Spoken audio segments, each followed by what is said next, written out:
is going on, everybody? Welcome back to the garage, and we're live right now, so we're going to give people some time to get logged in here and see what's going on. While that's happening, I'm going to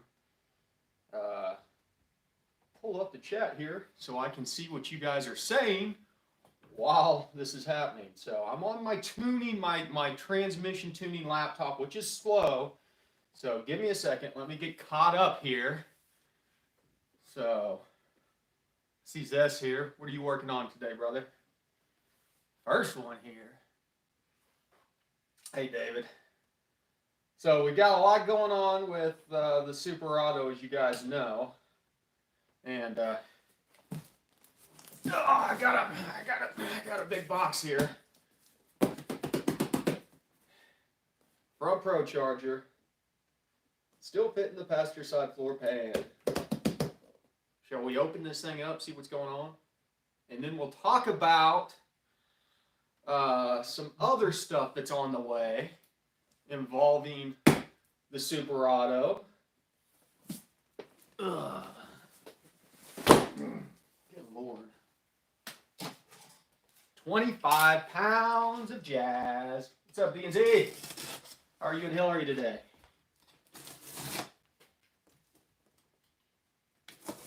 Probably end up dumping all this on the ground on accident. It's a box full of paper!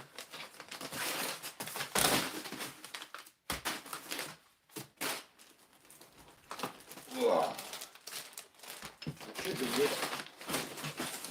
Nope, there's more.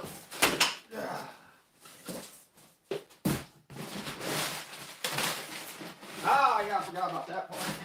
Okay. Yep, gotta have that part. So what we have here is the Stage 2 bracket setup for a Procharger on the pickup. All the necessary bolts and hardwares, zip ties. I don't know why. I don't know what I need zip ties for. Oh, there's instructions. Here's the spacers to offset the brackets. We've got some kind of mounting block, auxiliary mounting block. And then the big daddy here, the bracket itself with the new idler setup. Look at this beauty. Okay, so this one mounts on the opposite side of the motor. This is going to be on the passenger side, whereas the Stage 1 or the original setup goes on the driver's side, and it ties into the belt that runs the water pump and the alternator. This one runs a dedicated 8-rib setup. So literally the only belt that's running this is all by itself. So that's why it's got its own tensioner. It's got all these idlers. We'll have to figure all this out because there's not instructions. Maybe I can find some instructions somewhere. And then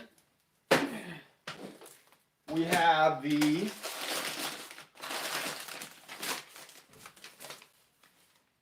auxiliary crank pulley that just goes on the front of the crank, mounts up to the existing crank pulley, and as I said, everything's dedicated 8-rib. The nice thing about the Gen 5 stuff is the crank's already pinned, so you don't have to worry about that. So this is happening very soon, so we can get a dedicated belt, because the F1A, a 6-rib, is not really an effective way of driving those. On top of it, because we were running, I had some E85 in the tank, probably about 50%. E50 was about what it was at. And even with methanol injection, we were running into fueling issues. So I went and topped it off with 93 to help with that. Man, my camera's crooked. Dude. There, how's that?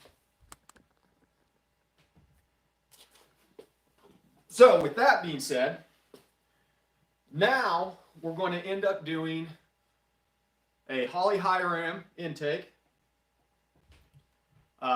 with auxiliary port fuel injection, and we're going to run it off of a MicroSquirt fuel controller. So keep your eyes peeled. That stuff's on the way. We will be, hey Joe and Denise, we will be, as I said, running Nothing crazy on the injection side because we're still going to be doing the primary fueling through the DI system. We're just going to kind of develop out a piggyback system. We'll tap off of the main fuel line because I've got that aeromotive pump, which flows more than our high pressure fuel pump needs. And we'll just kind of have it set up as a returnless system where we're just pushing some fuel to the fuel rails, to the Holley fuel rails.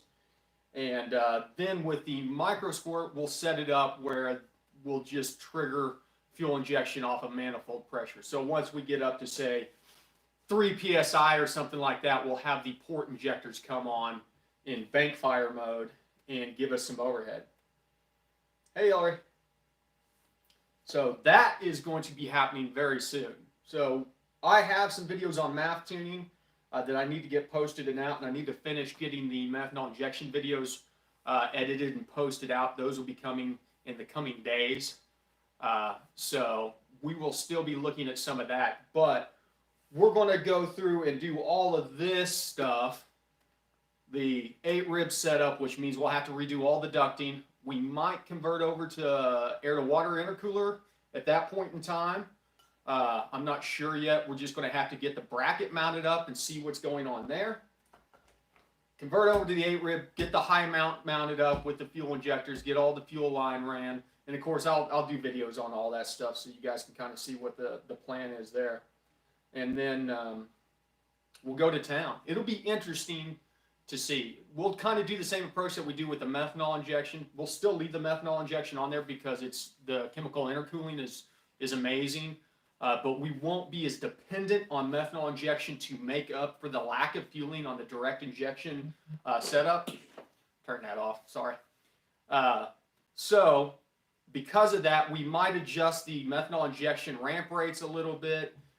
So we're not burning through quite as much methanol injection on it. And then we will approach the auxiliary fuel injectors much the same way, where we will try to just bring those on based off of map pressure. But we're going to run into some issues because it will affect our cylinder air mass tables by adding extra fuel in before that stuff is really calculated. Oh, thank you. Appreciate it. Those are for the truck. So yeah, keep your eyes peeled for some of that stuff. It's gonna be neat. We'll see how well it goes. The question, as I said, is it messes with your spark tables. A lot of the spark tables and stuff like that are based off the cylinder air mass. And whenever you put in auxiliary injection, sometimes it can throw those things off. And so we'll have to, basically the way that we're going to approach it is we're going to go in, do all this stuff, tune the fueling like we always do. Then we're going to go back and look at our cylinder air mass curve that's developed after it with the new fueling system on there, see where it's going, because normally it might go all the way down here in the map, and then afterwards it may only go in this area. And so we'll just tune spark in the areas that we're hitting. So and that's the cool thing about tuning, is we can adapt and overcome and all that stuff like that. So besides that, I've got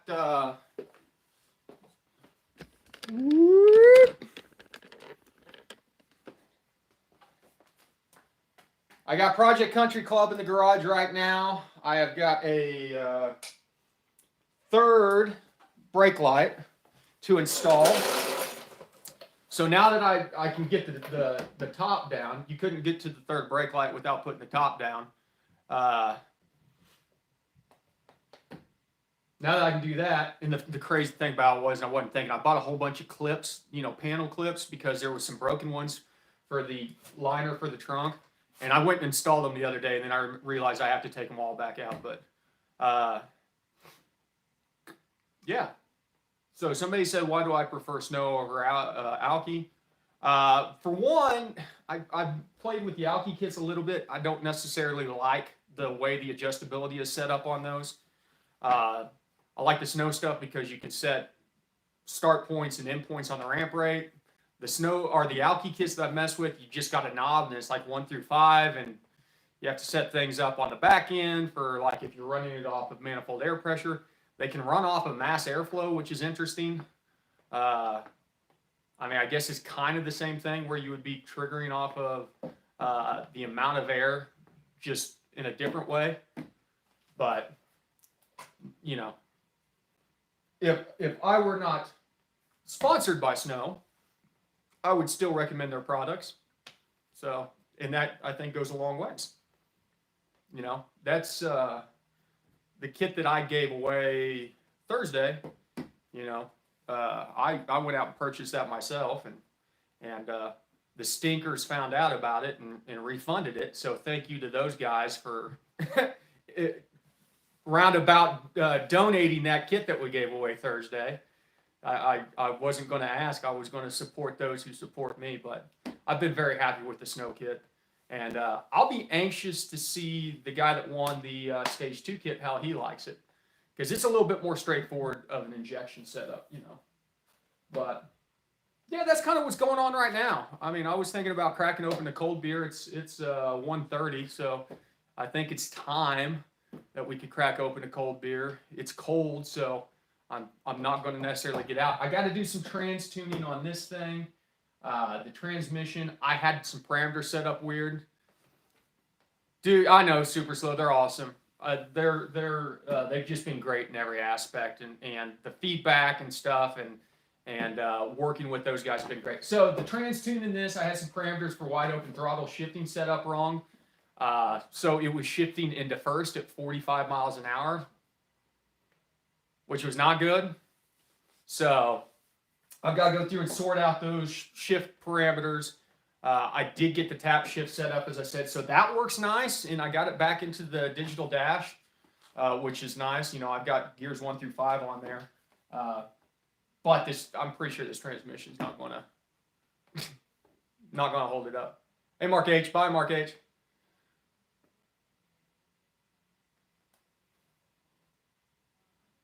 How tall is the Patriot? How tall like the Patriot? It's 9.3 degrees in Anchorage. Yeah, I don't miss their. I don't miss Anchorage. I was there for 2 years, 3 years. What's up, Atomic? Hey, Sinister. Just talking about a couple things that are going on. Gio, what are you talking about? The Patriot, brother. Let's go back over to my chair so I can see the chat room. Like my sound effects.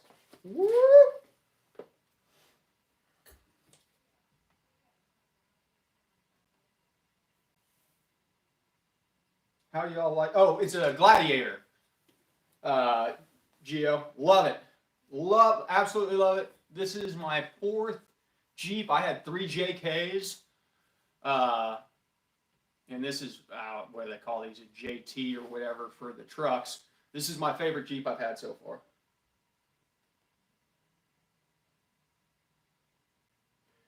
Craig says, I was watching you on Thursday and asked you about why MPVIs are garnering more money due to the old software, and I was wondering why. Because there are some hacks out, Craig, for the old MPVIs that allow you to license multiple vehicles without credits, basically.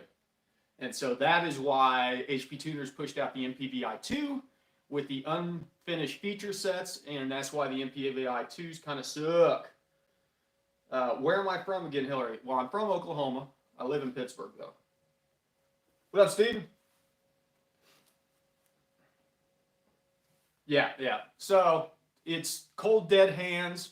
If you have an MPVI Pro, the first version, hold on to that thing. It is worth its weight in gold. Even the non-Pro versions, because like things like being able to do the data logging without the laptop, they keep on promising those features on the MPVI 2, but they never deliver.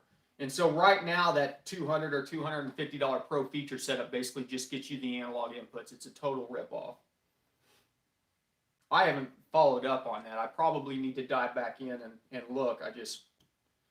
Bingo. Atomic knows. Atomic knows. Man, so excited.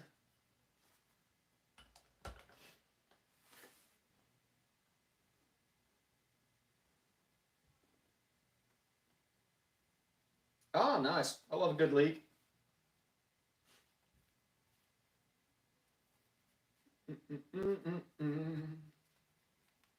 I'm waiting to see what all parts come today.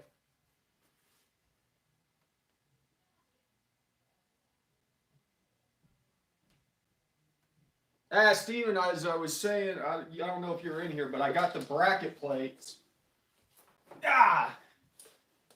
for the stage 2 installation on the pickup. So this moves it over to the passenger side and puts a dedicated 8-rib belt on your supercharger.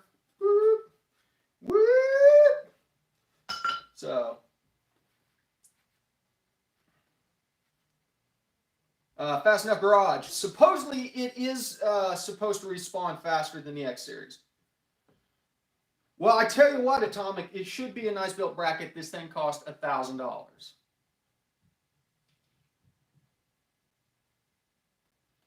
Steven, the F model blowers have straight cut gears and they are noisy as hell. So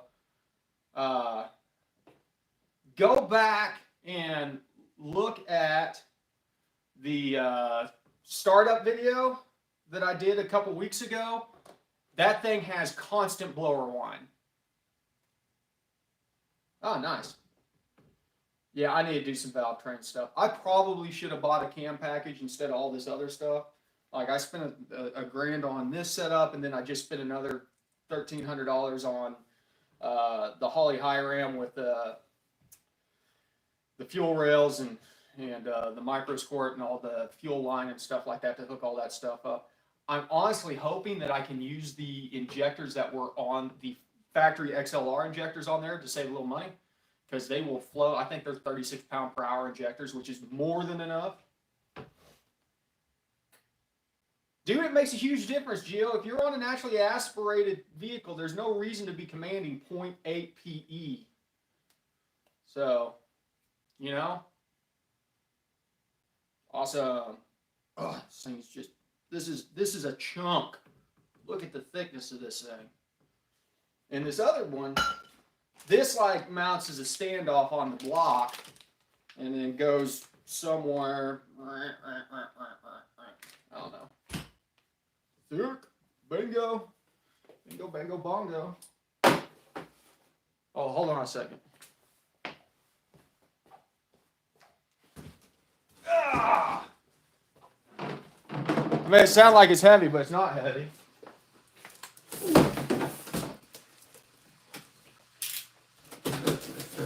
Open this up.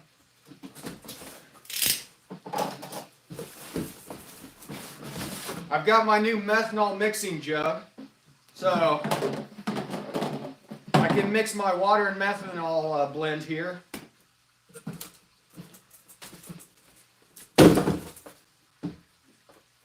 And then, hold on a second again.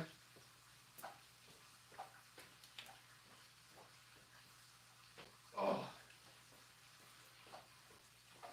I don't know if I've shared this yet, but we've got our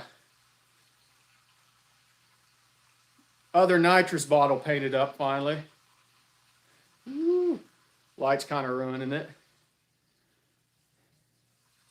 So, with that one, I've got a Lightning 500 valve to install and a gauge.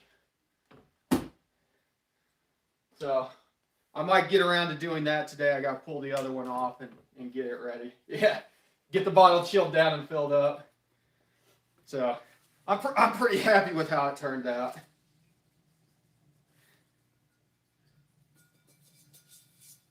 I did it. I did red, and then I masked it. You know, guys, if you want to do crap like this, get yourself one of those Cricut machines. It's not just for your wives. I use the hell out of it. I designed this up on there, cut it out on vinyl, put the vinyl on, sprayed black off, and then peeled the vinyl. Turned out pretty good. I'm happy with how good it turned out. So, Shooter McGavin going in Project Country Club. I ate pieces of crap like you for breakfast. Yeah, this thing came with the garage. I was super happy. This is the nicest vise I've ever owned. And it weighs a ton. So, if I ever move, I'm taking it with me.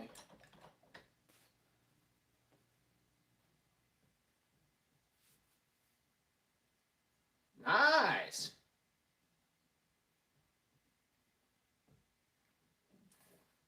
Whatever, Gio. I've got bottles and blowers. Oh, speaking of which, that's the other side of it. Intake manifold for the Cadillac back here. We're going to install it. I've got some parts coming. We're going to have to do a garage style installation for it.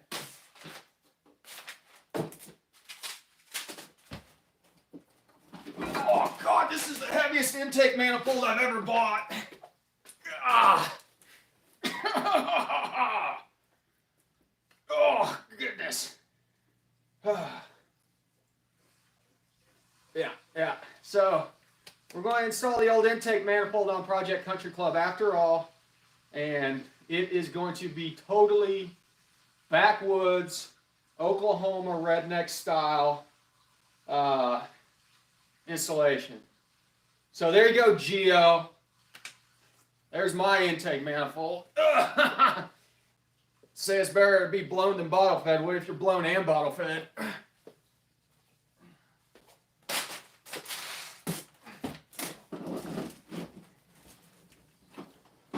Might need some help getting that one installed.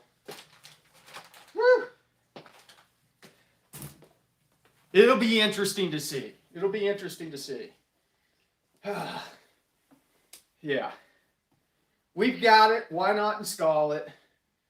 We're going to install it. It runs off of the power steering pump. I could not find an XLRV power steering pump that has the extra pulley, so I bought an 8-rib pulley. And we're just going to mount it to the front of the power steering pump. We're going to use a belt alignment tool, offset it, line it, and probably just weld that booger on or something. Try to get it centered on there. And then I've got a idler coming so we can put some traction on the belt. I don't know how well it's going to work, to be honest with you. It's going to be a little bit ghetto, but I mean, I figure it'd be fun to try, right? What size? What are they, 325s? Now, 350 or 315 16s. I thought they were 325s for some reason. Yeah, 315 60 R15s.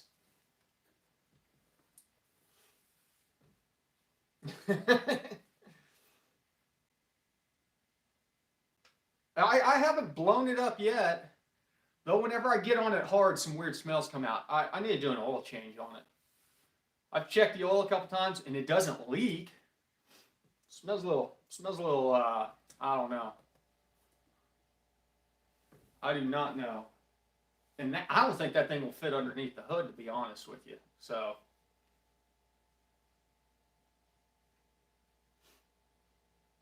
Procharger is used. This is just a new bracket. I bought the other bracket. Procharger's on the truck. It's on there with the stage 1 brackets already. So that's just the stage 2 brackets. Yeah.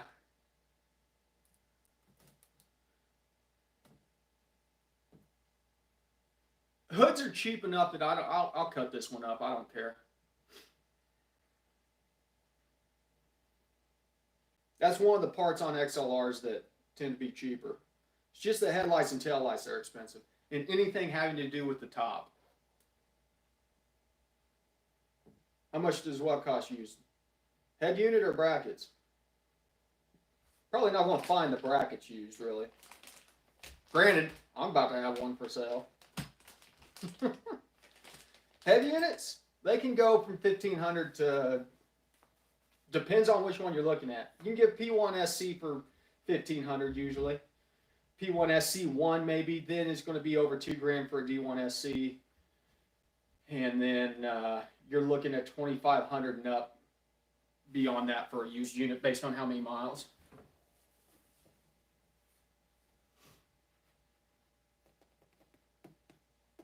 I got a lot of work to do around here. Got a lot of cleaning to do around here. So, yeah.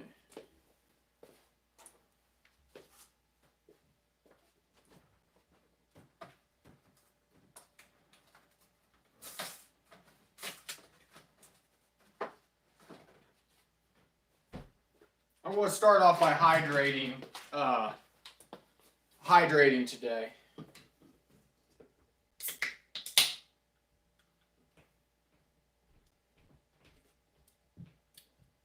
Not yet, not yet. There's beer back there, but right now I'm just hydrating.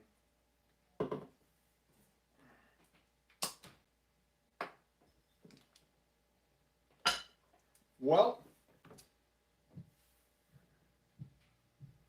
Steven says, I've seen people run these without intercoolers. What are your thoughts on that? Steven, a lot of that's going to depend on multiple things. One, boost level. If you're running things like E85 or meth injection, what you're doing with it. If it's just at the track and you're not heat soaking the engine, that'd be all right. Once things warms up though, man, IATs can get pretty high on them. 150, 160 degrees without an intercooler, maybe more. So you're going to run the risk of detonation pretty easily. So if I were to go without an intercooler, I would definitely have meth injection on there. It's kind of a must-have for chemical intercooling.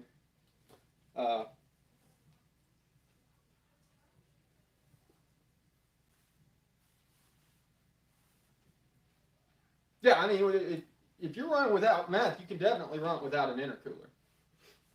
So if you're running with an intercooler and meth, I would say you could probably turn your meth injection on a little bit later in the boost curve. Without an intercooler, though, I would get that thing spraying pretty low.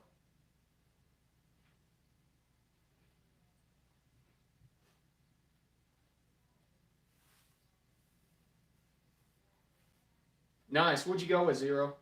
Atomic's got an M90 with a couple downsized pulleys on it. She likes to run hot. Yeah, that's the one thing that I got to figure out on that is how to do all the water piping and put an exchanger on there. I really don't want to do all that crap for this setup, but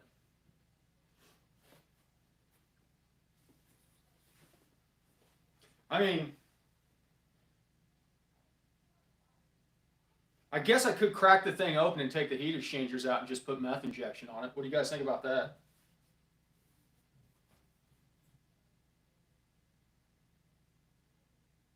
That would be interesting.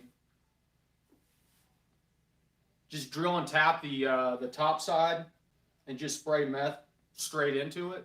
Get rid of the heat exchanger stuff. There you go, Joe.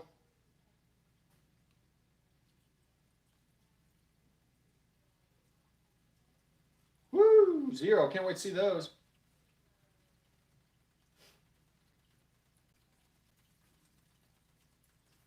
Not yet.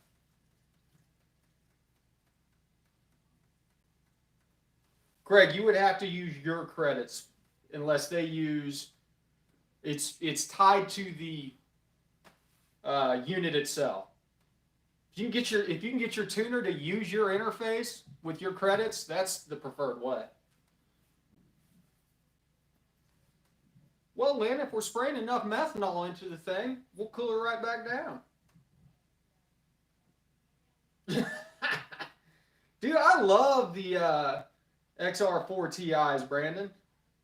They're neat little cars.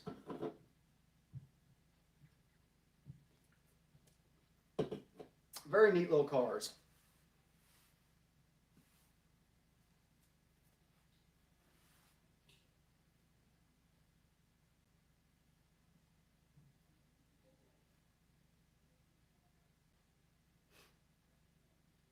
Cool. I'm anxious to check out this MicroSquirt stuff and get into, it uses the same software as the MegaSquirt, so yeah. I mean, we're not going to be doing anything crazy on it by any means, but for the price, like $400 for the controller with the 8-foot unterminated harness, man. Technically, you can run a full V8 on it with batch fire and wasted spark, I believe. So, and then you can also set them up for trans controllers, which is awesome.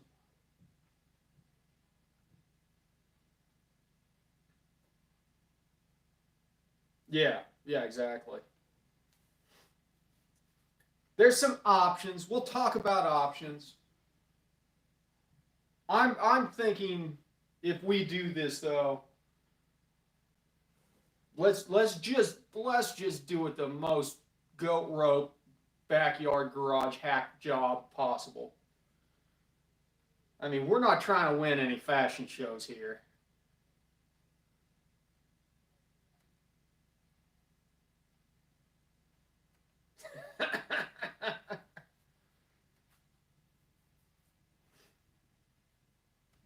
I'm guessing that this would be the straw that broke the camel's back on the old North Star. If we put boost on it, even if it was fairly low, because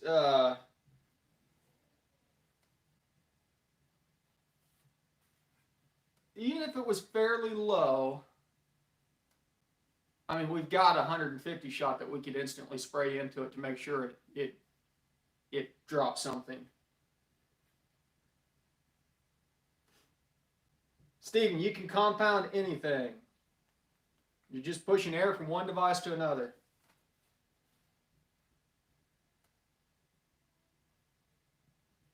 Gets really hot whenever you start doing compounding, though. Anytime you compress air like that, it heats up. And so if you compress it one time and then compress it again, a lot of people with compound setups run into IAT issues. So.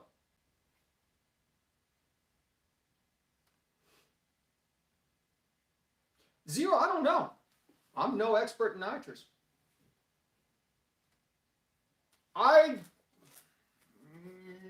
From a chemical standpoint, I wouldn't think so, because you're still flowing the same amount of nitrous as you were beforehand. Well, that's the purpose of the nitrous, is more air.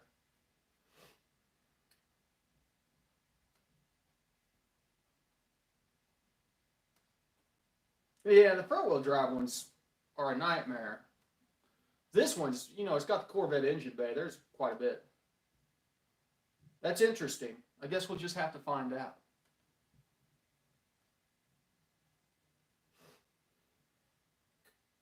Just have to find out. There is one way to find out. We've got the platform to do it on. We've got a grenade to pull the pin on. Yes, it does. That's the other benefit to nitrous. Cool the IATs down. Yeah, now you guys got me wanting to pull the lid off that thing. And Brandon, I was going to wonder what the North Star would sound like with dumps on it. Should I put dumps on it?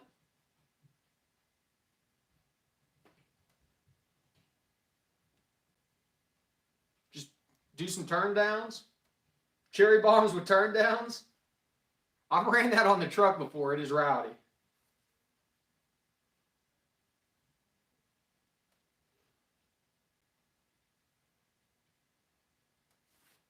There you go, Zero. I'll have to talk to the guys over at Snow, see about the ring gap on the factory North Star is not that tight, surprisingly. Yeah, I know, Mauer 7. It's raining right now. If the weather lightens up this weekend, I'll go out with the Draggy, with the XLR, and do a pull without nitrous, and then a pull with nitrous on there. And I don't know if there's stock figures for the XLR, but there's stock figures for the XLR-V. So I'll be interested to see how. I'll tell you though, this thing, surprisingly with no control over the cams, is said the cams on this thing, normally I'm anti-VVT stuff because I think it's not necessary. You're not getting that much gain out of it. And a lot of the applications on the modern stuff is for fuel economy, but on a dual overhead cam setup, it does make a big difference. So this thing is a dog up until about 3,200 RPMs, and it lights up like holy crap. So I would like to be able to retard the cams on this thing about 10 degrees up until 3,000 and then let them go back to parked. I'm still trying to figure out a way of doing that though. But I honestly don't want to get down that path. I don't want to get down that path because I don't want to spend that much time working on this motor. I just kind of want to have fun with it and then pull it out and put something bigger in.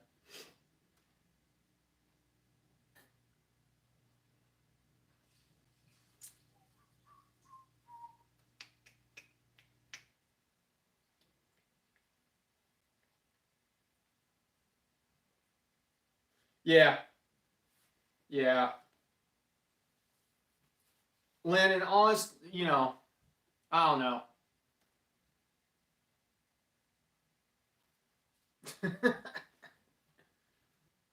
I don't think it would be that hard other than trying to figure out how the cam positions read on these. And then you're just basically pulsing a solenoid for the cam retard. So you could just go in there and pulse that solenoid. You could go 100% open and get full retard, then 100% close and get full advance. And then you would just have to adjust duty cycle on that solenoid until you could see how much it takes to get from full advance down to full retard, because full advance is parked. And then you could kind of get an idea of, okay, if I put 30% duty cycle to this, it's going to give me about 10 degrees, because we know what the swing is. We know what the total swing on these cams are.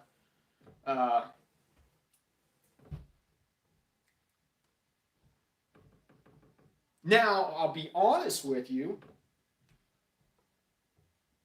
As I get in and play with this MicroSquirt for the pickup truck, there might be the chance that we could use something like that to do all of it, because it has, I believe they have VVT support.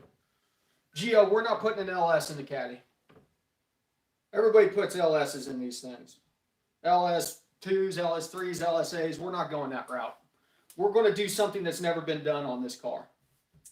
So...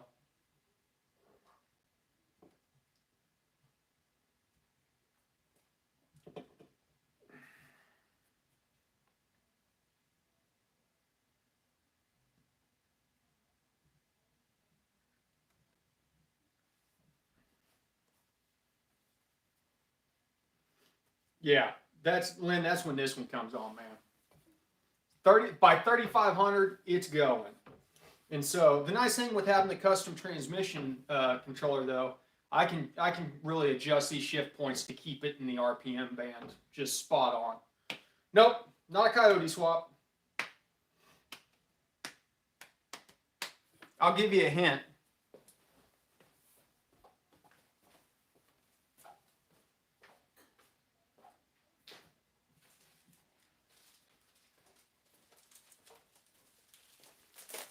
Okay, I really haven't told anybody about the plans for this yet. But this might be a hint of what we're putting in it.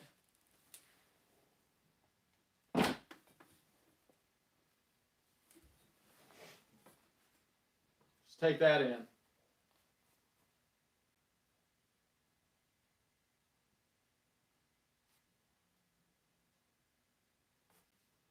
Bigger atomic. Craig R., have you ever blown one up on the road while tuning? No? Bigger.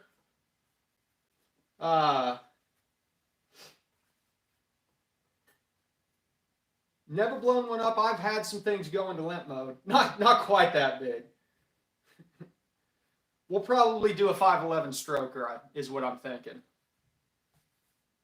So, depends. It depends. I've been looking at possibly doing a 511 stroker, but now I'm leaning towards maybe going with a dart block and going bigger than that. So,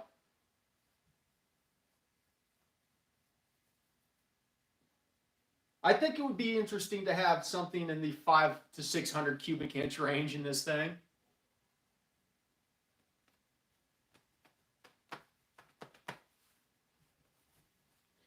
I'll tell you what, Atomic, the nasty part is going to be shoehorning that thing in there. Now, mind you, this has a North Star in it. And a North Star is actually bigger than a big block. So, big block might be a tiny bit taller. But as far as length and width, the North Star is bigger than a big block. So, we have the room to do it. We'll do custom mounts, all that jazz.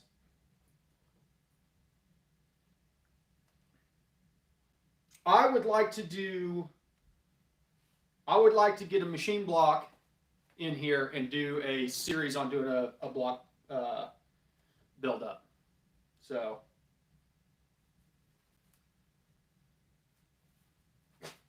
632 would be crazy. Not gonna lie. So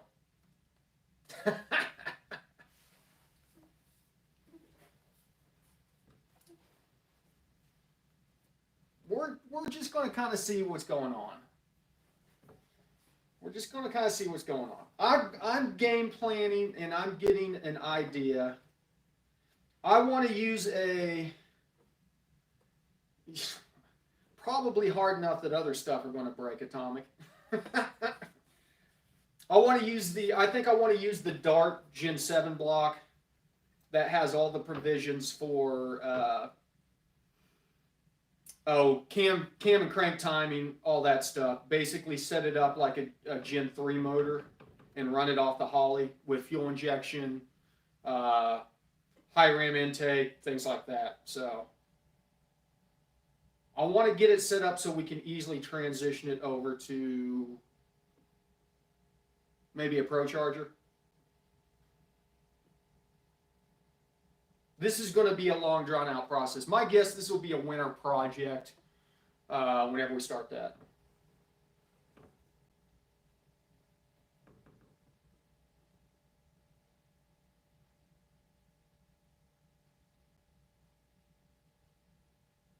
On 3 Vic, how much nitrous do you think I could push safely on the stock 5.3 iron blocks? As long as you got fueling, the correct plugs in the spark, I don't see why you wouldn't be able to throw 150 at it without any issues.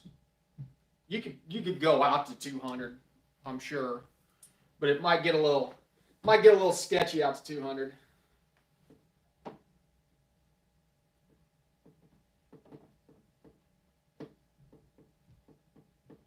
Yeah, Atomic, whenever it gets built, I will be showing it off to everybody.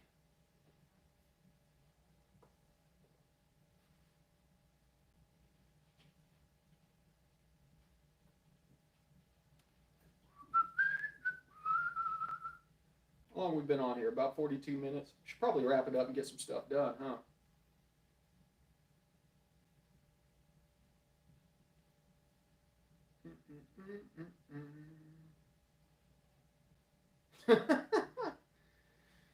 And on that note,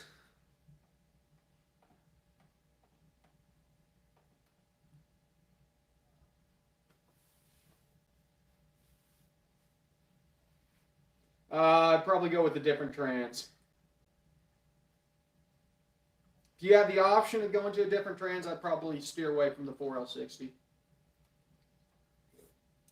Okay, guys. Thanks for joining me on this Saturday as we unbox some of the stuff that's going on around here. Get a peek behind the curtain of some future projects that we're got going on. So very soon we will be diving into the auxiliary fuel system setup on the Super Auto, which is going to be super cool. I know there's some other people doing it, but I don't know that anybody's documented the whole process. So I'm anxious to document, go in, show you exactly how I set everything up. So if anybody wants to do that, and listen to me, here's the thing about it. For about the cash that I've got into the high ram, the controller, all the fittings I should need is going to be at the same price, if not cheaper, than the LT4 injectors and high pressure fuel pump. And will be a lot more flexible than the LT4 injectors and high pressure fuel pump, which is the nice side of it. So, going to use both. So, that being said, ABT, always be tuning. I'll catch you guys soon. Hit this button right here.